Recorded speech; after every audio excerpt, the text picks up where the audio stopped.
Pagbasa ng pantig. Da, de, di, do, du. Bago ang lahat, please don't forget to like and subscribe to my channel. Kamusta mga bata? Ako ulit ito ang iyong teacher, Riri. Aking babasahin ang mga pantig at sundan niyo ako. Da, de,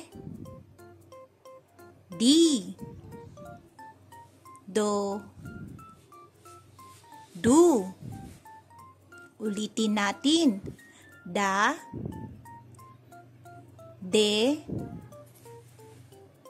di, do,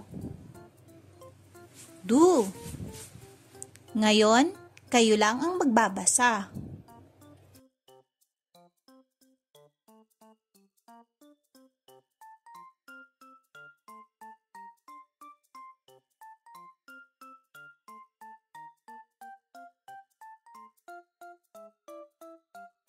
Good job! Ngayon basahin natin ang mga salita na nagsisimula sa pantig. Da, mo, damo. De, dede.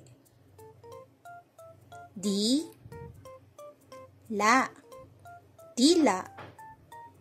Do, nat, donut. Du, yan, duyan. Good job! Kaya mga bata, huwag kalimutang mag-practice lagi magbasa sa bahay. Salamat sa panonood at hanggang sa susunod ulit. Paalam!